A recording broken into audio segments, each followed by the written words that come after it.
आखिरकार सारा ये जानने में कामयाब हो जाती है कि आज निकाह किसका होने वाला है, लेकिन जैसे ही उसे पता चलता है कि ये निकाह अली और सिला का होने वाला है तो इसके पैरों तले से ज़मीन निकल जाती है। सारा को यकीन नहीं आता कि अली और सिला इतनी जल्दी निकाह करने जा रहे हैं। वो फ़ौरन अयाज दुरानी को फ़ोन करती है और इसे बता देती है कि सिला और अली आज निकाह करने वाले हैं। ये बात सुनते ही नाना जान के होश उड़ जाते हैं। वो फ़ौरन मैरी के पास पहुँचते हैं और गुस्से में पूछते हैं कि सिला कहाँ है। मैरी घबरा कर बताती है कि सिला अपने कमरे में मौजूद नहीं है। ये सुनते ही नाना जान को यकीन हो जाता है कि सिला घर से निकल चुकी है। वो फ़ौरन सिला को ढूंढने के लिए निकल पड़ते हैं। आखिरकार ऐसी जगह पर पहुंच जाते हैं जहां अली और सिला निकाह करने वाले होते हैं। सिला जैसे ही नाना जान को वहां देखती है तो उसके होश उड़ जाते हैं। नाना जान गुस्से में वहां पहुंचकर शोर मचा देते हैं और सिला को धमकी देते हैं कि अगर सिला ने अली से निकाह करने की कोशिश की तो वो इसे जान से मार देंगे। सिला रोते हुए अपने नाना जान के कदमों में गिर जाती है और हाथ जोड़ कर कहती है कि नाना जान, खुदा के लिए मुझे माफ़ कर दे, मुझे ये निकाह कर लेने दे। मैं अली के बिना जिंदा नहीं रह सकती। आपने खुद ही तो मुझे अली के साथ मंसूब किया था, अब मुझे अली से दूर क्यों कर रहे हैं? मैं अली से बहुत मोहब्बत करती हूँ। लेकिन नाना जान इसकी एक भी बात सुनने को तैयार नहीं होते और उनका दिल बिल्कुल भी पिघलने वाला नहीं होता। वो सिला से कहेंगे कि अगर तुम्हें मरना है तो मर जाओ, लेकिन मैं अपनी इज्जत किसी सूरत भी दांव पर नहीं लगाऊंगा। सिला लाख रोएगी, गिड़गिड़ाएगी, नाना जान से मिन्नतें करेगी, लेकिन नाना जान उसकी कोई भी बात सुनने को तैयार नहीं होंगे। वो सिला को जबरदस्ती अपने साथ वहां से ले जाएंगे और अली सिर्फ बेबसी से सब कुछ देखता रह जाएगा। और नाजरीन, यहाँ सारा की खुशी का तो कोई ठिकाना नहीं होगा कि उसको तो मौका मिल गया, उसने दूर कर दिया सिला को और अली को एक दूसरे से दूर करने का, क्योंकि सारा की सबसे बड़ी खुशी पूरी हो जाएगी। वो आखिरकार सिला को अली से जुदा करने में कामयाब हो जाएगी। सारा को लगेगा कि अब अली की ज़िंदगी में और कोई भी ठिकाना नहीं है, अली को उसे अपनाना ही पड़ेगा। लेकिन सिला के लिए सब किसी क़यामत से कम नहीं होगा। घर पहुंचने के बाद नाना जान सिला पर मज़ीद सख्त पाबंदियाँ लगा देंगे और इसे कहेंगे कि तुम्हारे घर से बाहर निकलना बंद, मोबाइल इस्तेमाल करना बंद, और मुझे ये बताओ कि तुम्हारे पास ये मोबाइल आया कहाँ से? वो मोबाइल जो अली ने उसे भिजवाया था वो भी उससे छीन लेंगे और कहेंगे कि तुम घर से बाहर कदम नहीं रखोगी, किसी का आना जाना, तुम्हारा किसी से भी बात करना, सब कुछ बंद कर देंगे। और फिर नाना जान सिला को एक बहुत बड़ा धचका लगाएंगे और कहेंगे कि चंद ही दिनों में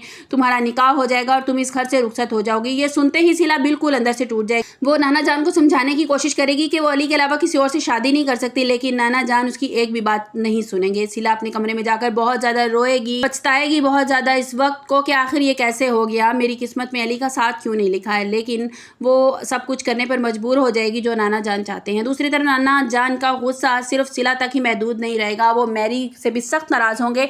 वो उसे कहेंगे कि तुम्हें सिला का ख्याल क्यों नहीं रखा? मैंने तुम्हें सिर्फ सिला का ख्याल रखने के लिए इस घर में रखा है, तुम्हें पता क्यों नहीं चला कि वो किस तरह घर से बाहर निकल गई है? बल्कि नाना जान को उन पर भी शक हो जाएगा और वो कहेंगे कि तो मुझे तो लगता है कि तुमने ये सब कुछ करने में सिला की मदद की है। बस एक दफ़ा सिला रुखसत हो जाए, इस घर से चली जाए, फिर मैं तुम्हें भी इस घर से निकाल दूंगा, तुम्हें इस घर में नहीं रहने दूंगा।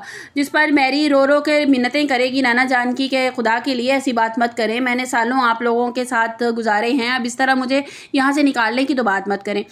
अब स्टोरी जो है बहुत ही ज़्यादा इंटरेस्टिंग होने वाली है। जिस तरह से दिखाया जा रहा है कि सिला जो है कितनी शदीद मोहब्बत करती है अली के साथ और अली भी कितनी मोहब्बत करता है, और फिर बीच में विलन का किरदार अदा कर रही है सारा ने ही सारा गेम जो है उनकी ख़राब की। अगर वो बीच में ना होती, अगर ऑफिस उसने ज्वाइन ना किया होता और उसे इस बात की खबर ना लगती कि ऑफिस में भी सारा उसने इन्वेस्टिगेशन शुरू कर दी है कि अली किधर जा रहा है, किधर आ रहा है, किससे मिल रहा है, वो सारी इन्वेस्टिगेशन उसने शुरू कर दी और अली के कुलीग से उसको इस बात का इल्म हो जाता है कि अली जो है सारा निकाह करने वाले हैं। और वो लड़का बता भी देता है लालच में आके कि मुझे शायद कोई इनाम देगी सारा, कि अली साहब ने मुझे एक मौलवी साहब का इंतज़ाम करने के लिए कहा है, किसी का निकाह होने वाला है। तो सारा फिर उससे कहती है कि फ़ौरन इन्वेस्टिगेशन करो, पता करो कि आखिर निकाह किसका होने वाला है। तो वो जब जैसे ही उसे पता चलेगा वो ये खबर जो है किसी ना किसी तरह दुरानी साहब तक पहुंचा देगी, और जब दुरानी साहब को ये पता चलेगा तो वो गुस्से में पागल हो जाएंगे और वो किसी तौर भी पिघलने वाले नहीं हैं। वो बहुत ज़्यादा रोएगी, सिला बहुत ज़्यादा रोएगी, उनके आगे गिड़गिड़ाएगी, लेकिन नाना जान तो नहीं रुकेंगे। वो कहेंगे कि बस ख़त्म हो गई हर बात। इतनी ज़िद्दी हैं वो कि वो अपनी मर्ज़ी मुसल्लत करते हैं और बात बात पे उसको ये सुनाते हैं कि अपनी माँ की तरह भाग कर जा रही हो। जिस तरह से ड्रामा जब स्टार्ट हुआ था दिखाया गया था कि उसकी माँ ने किस तरह से, स्टोरी तो नहीं दिखाई गई, बस उसके नाना जान की ज़ुबानी बताया गया कि उसकी माँ ने उसके बाप के साथ भाग कर शादी की थी, पसंद की शादी की थी, और उसके नाना जान को शायद मोहब्बत की शादी से चिढ़ है। वो इस चीज़ से नफ़रत करते हैं कि मोहब्बत की शादी तो कभी होने ही नहीं चाहिए। वो सिला भी अपने नाना जान से ये कहती है कि आपको मोहब्बत करने वाले लोग पसंद नहीं, बल्कि आपको नफरत करने वाले लोग पसंद हैं। अब आप लोगों को क्या लगता है स्टोरी में आगे क्या होना चाहिए, कि क्या वाकई ही सिला को को किसी और की हो जाना चाहिए और अली को चुपचाप अपनी माँ की बात मान कर सारा से शादी कर लेनी चाहिए। आपको मेरी वीडियो कैसी लगी कमेंट्स बॉक्स में अपनी कीमती राय का इज़हार ज़रूर कीजिएगा। मिलते हैं एक नई वीडियो के साथ, अपना बहुत सा ख्याल रखिएगा। अल्लाह हाफिज़।